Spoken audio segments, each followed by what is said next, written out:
तो दोस्तों, क्योंकि रिश्तों के भी रूप बदलते हैं कि आज के एपिसोड की शुरुआत वहीं से होती है जहां मिताली कार्तिक से कहती है कि वृंदा कभी किसी और के बच्चे की मां बनने वाली थी। वो कार्तिक से कहती है कि जरा सोचो ये बात कितनी बड़ी थी। ये सुनकर कार्तिक हैरानी से पूछता है कि क्या वो जो कुछ कह रही है वो सच है। तो मिताली पूरे भरोसे के साथ कहती है कि उसे इस बात पर पूरा यकीन है। उसके मुताबिक यही वो घटना थी जिसने अंगद का दिल पूरी तरह तोड़ दिया। वो कहती है कि अंगद ये सदमा सह नहीं पाया और सब कुछ छोड़कर चला गया। इसके बाद वो वीरानी परिवार पर निशाना साधते हुए कहती है कि आज सभी लोग आराम से एक साथ रह रहे हैं। किसी को यह तक नहीं पता कि अंगद कहाँ है और किस हाल में है। लेकिन दूसरी तरफ उसी वृंदा को परिवार ने अपने बीच जगह दे रखी है और उसके साथ हंसते मुस्कुराते हुए पार्टीज कर रहे हैं। मिताली खुद को पीड़ित दिखाते हुए कहती है कि उसने अपनी जिंदगी में ये सब कुछ बहुत करीब से सहा है। फिर वो कार्तिक से कहती है कि अगर उसे पहले से ये सारी बातें नहीं पता थी तो कम से कम वृंदा को ही उसके सामने अपना अतीत रख देना चाहिए था। उसके मुताबिक अगर कार्तिक के फैमिली को ये सब पहले से मालूम होता तो शायद वे कभी वीरानी परिवार के साथ बिजनेस रिलेशनशिप बनाने के बारे में नहीं सोचते। दूसरी तरफ घर के बाहर वीरेन हेमंत के पास आता है और अफसोस जताते हुए कहता है कि उसे बिल्कुल अंदाजा नहीं था कि बात इतनी आगे बढ़ जाएगी। वो दिल से हेमंत से माफी मांगता है, लेकिन हेमंत सिर्फ इतना कहता है कि इस बारे में बाद में बात करेंगे। इसके बाद वीरेन वहां से निकल जाता है। वीरेन के जाने के बाद हेमंत सीधे नोएना के पास पहुंचता है। वो गुस्से के मारे कहता है कि जिस दिन उसने कंसर्ट में नोएना को देखा था उसी दिन उसे समझ में आ गया था कि बहुत जल्द कोई बड़ा जहर बाहर आएगा और आज उसने जहर उगल दिया। हेमंत कहता है कि उसके परिवार को नोएना और मिताली के बारे में सब कुछ विस्तार से पता है। अगर वो चाहता तो आज वहीं सबके सामने दोनों की असलियत खोल सकता था। वो बता सकता था कि कैसे नोएना और उसकी चहेती मिताली ने मिलकर उनके पूरे परिवार को बर्बाद करने की कोशिश करी थी। यहां तक कि नोएना ने उसके भाई का घर तोड़ने की कोशिश की और मिताली ने उसके भांजे की जिंदगी बर्बाद करने में कोई कसर नहीं छोड़ी।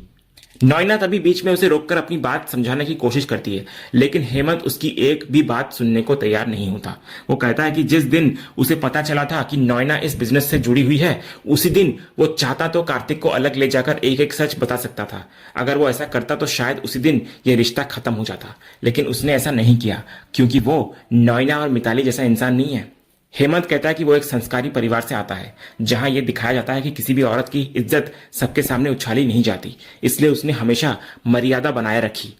लेकिन आज मिताली ने सारी हदें पार कर दी। उसने सिर्फ वृंदा की इंसल्ट नहीं की बल्कि 10 साल की मेहनत से भरे उसके जख्म फिर से ताजा कर दिए। हेमंत कहता है कि बड़ी मुश्किल से वृंदा ने अपने अतीत से निकलकर खुद को संभाला था। उसने अपने बच्चों और पूरे परिवार के लिए फिर से जीना शुरू किया था, लेकिन मिताली ने कुछ ही मिनटों में उसकी सारी तकलीफें फिर से जगा दी। हेमंत गुस्से में कहता है कि आज मिताली ने जो किया है उसके लिए वो उसे जिंदगी भर माफ नहीं करेगा।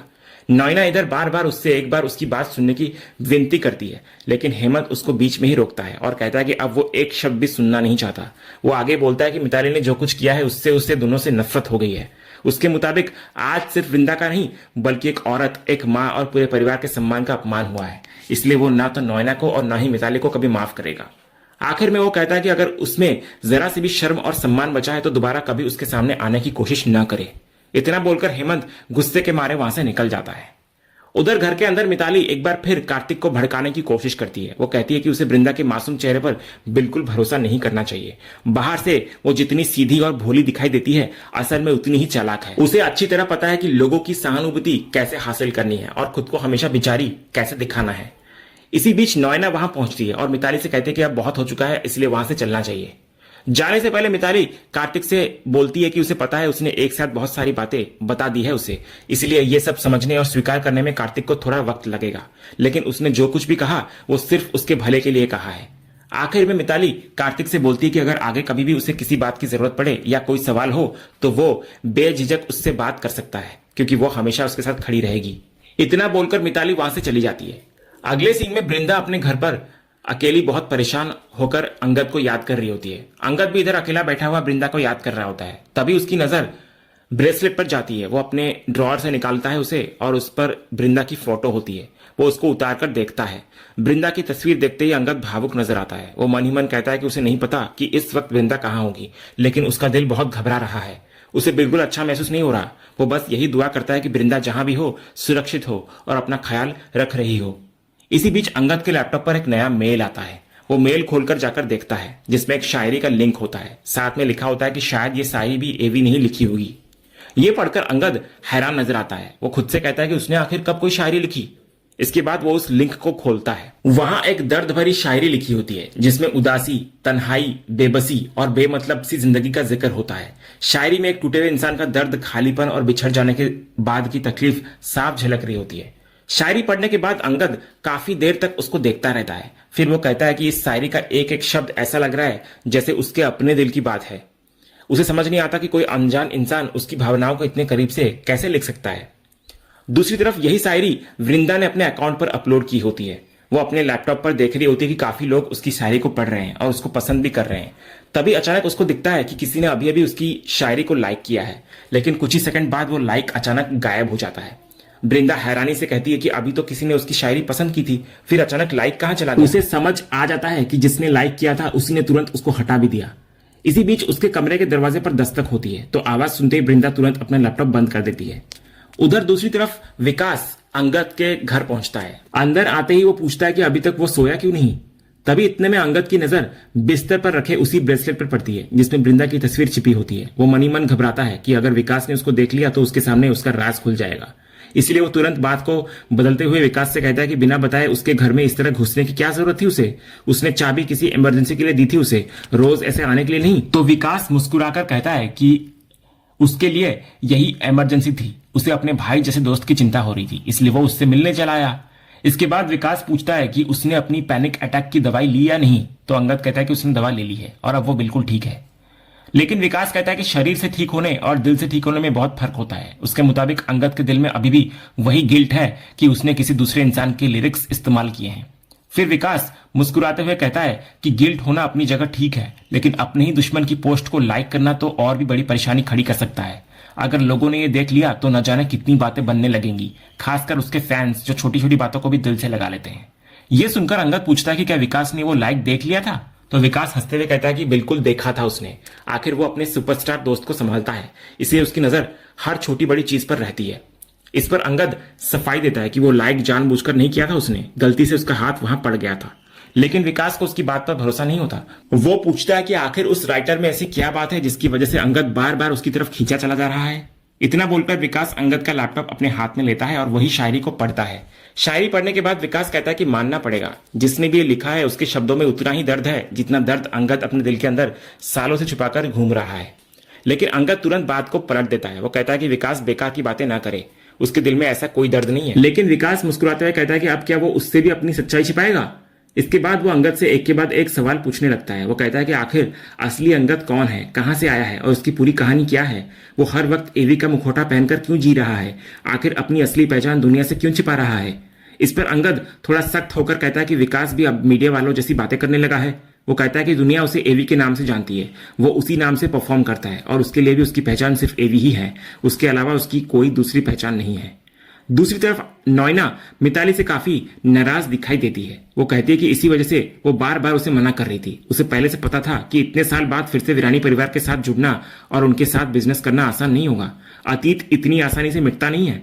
उसे पहले से अंदाजा था कि कोई ना कोई समस्या जरूर खड़ी होगी और आज वही हुआ। नॉयना याद दिलाती है कि उसने मिताली को कई बार समझाया था कि उसे किसी भी तरह का तमाशा या ड्रामा नहीं चाहिए, लेकिन हमेशा की तरह मिताली ने उसकी एक भी बात नहीं मानी। फिर वो गुस्से में पूछती है कि आखिर उसने ऐसा किया क्यों। इस पर मिताली माफी मांगने का नाटक करती है। वो कहती है कि उसे पता है नॉयना उससे बहुत नाराज है, लेकिन वो भी आखिर एक इंसान है, उसकी भावनाओं पर भी हमेशा काबू नहीं रह सकता। मिताली कहती है जैसे ही उसने ऋतिक, मुन्नी, टिम्सी और वृंदा को एक साथ देखा, उसका पूरा अतीत उसकी आंखों के सामने घूमने लगा। उसने खुद को बहुत शांत रखने की कोशिश करी, लेकिन वो ऐसा नहीं कर पाई।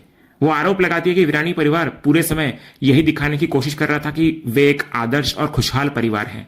सब लोग मिलकर यह साबित करना चाहते थे कि मुन्नी सबसे अच्छी माँ है। मिताली फिर दुख जताते हुए कहती है कि उसकी अपनी बेटी टिम्सी उससे बात तक नहीं कर रही थी। इतना ही नहीं, उसने तो अपनी मां मानने से भी उसे इनकार कर दिया।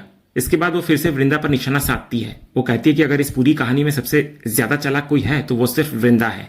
उसके मुताबिक वृंदा खुद को किसी देवी से कम नहीं समझती, जबकि मौका मिलते ही वो उसे चोट पहुंचाने से कभी चूकती नहीं। फिर मिताली अपने सबसे बड़ी शिकायत सामने रखती है। वो कहती है कि वृंदा ने उससे उसका सबसे बड़ा प्यार यानी अंगद छीन लिया। इतना बोलते बोलते मिताली फिर से रोने का नाटक करना चालू करती है। वो कहती है कि आज तक एक भी दिन ऐसा नहीं गया जब उसने अंगद को याद ना किया हो। लेकिन दूसरी तरफ वीरानी परिवार अपनी जिंदगी में खुश है। उन्हें कभी यह जानने की जरूरत तक महसूस नहीं हुई कि अंगद कहाँ है, किस हाल में है और उसकी लाइफ कैसी चल रही है। आखिर में मिताली बोलती है कि उसे ये सब कुछ बिल्कुल बर्दाश्त नहीं होता। उससे सबसे ज्यादा तकलीफ इस बात की है कि आज भी उसे अंगद के लिए बहुत बुरा लगता है। दूसरे सीन में हम दोबारा अंगद को देखते हैं जो अपने कमरे में होता है। वो बार बार वृंदा के साथ बिताए हुए पुराने पल याद करने लगता है। उसकी आंखों के सामने एक एक करके वे सभी खूबसूरत यादें आने लगती हैं जब दोनों एक दूसरे के साथ बेहद खुश हुआ करते थे। लेकिन कुछ ही पलों बाद उसकी यादों का सिलसिला अचानक दर्दनाक मोड़ ले लेता है। उसे वो दिन याद आता है जब उसने गुस्से और गलतफहमी में वृंदा के चरित्र पर सबसे बड़ा आरोप लगा दिया था। उसने वृंदा से कहा था कि उसके पेट में पल रहा बच्चा उसका नहीं बल्कि किसी और का है। यह सुनते वृंदा का दिल पूरी तरह टूट गया था। उसने गुस्से और दर्द में अंगद को जोरदार थप्पड़ भी मारा था। इसके बाद भी अंगद यही नहीं रुका था। उसने साफ कहा था कि उसे यह बच्चा बिल्कुल नहीं चाहिए। अंगद की यह बात सुनकर वृंदा रोते हुए कहती है कि अगर उसे ऐसी बातें ही सुननी थी तो इससे अच्छा होता कि वो मर ही जाती। लेकिन उस वक्त गुस्से में अंधे हो चुके अंगद ने बेहद कठोर शब्दों में जवाब दिया था कि अगर ऐसा है तो वो जाकर मर ही जाए। ये पुरानी यादें याद करते करते अंगद पूरी तरह टूट जाता है। फिर उसकी आंखों के सामने वो हादसा भी घूमने लगता है जब वो वृंदा को छोड़कर चला गया था और उसी दौरान उसका भयानक एक्सीडेंट हुआ था। इन सारी यादों से अंगद की आंखें नम हो जाती है और वो गहरी सोच में डूब जाता है। इसी बीच विकास उसके पास दोबारा आता है और बड़े प्यार से उससे बात करने की कोशिश करता है। वो कहता है कि दुनिया के लिए वो सिर्फ एवी का प्रोड्यूसर है और उसका काम संभालता है, लेकिन इन सब रिश्तों से पहले वो उसका सबसे अच्छा दोस्त भी है। उसकी बीवी भी अंगद को अपने बड़ा भाई जैसा मानती है। विकास कहता है कि उसने कभी भी अंगद पर उसके अतीत के बारे में बताने का दबाव नहीं डाला।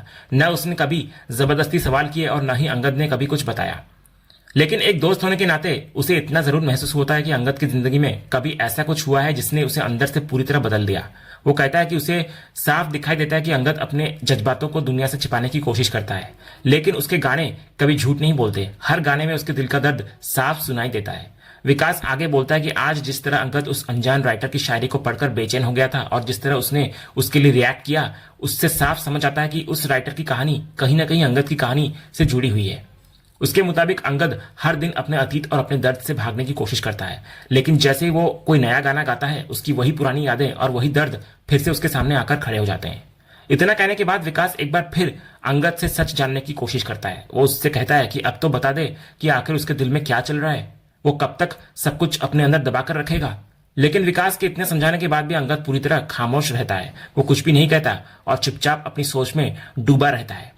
और इसी सीन के साथ आज का ये एपिसोड यहीं पर खत्म होता है। तो दोस्तों, आपको आज के एपिसोड का अपडेट कैसा लगा, अपनी राय हमें कमेंट बॉक्स में जरूर बताएं। अगर आपको आज का ये वीडियो पसंद आया हो तो वीडियो को लाइक और शेयर जरूर करें और ऐसे ही लेटेस्ट एपिसोड के अपडेट्स जानने के लिए हमारे इस चैनल को सब्सक्राइब करना ना भूलें और बेल आइकन को भी जरूर दबाएं। मिलते हैं अगले एपिसोड के अपडेट के साथ, तब तक के लिए धन्यवाद।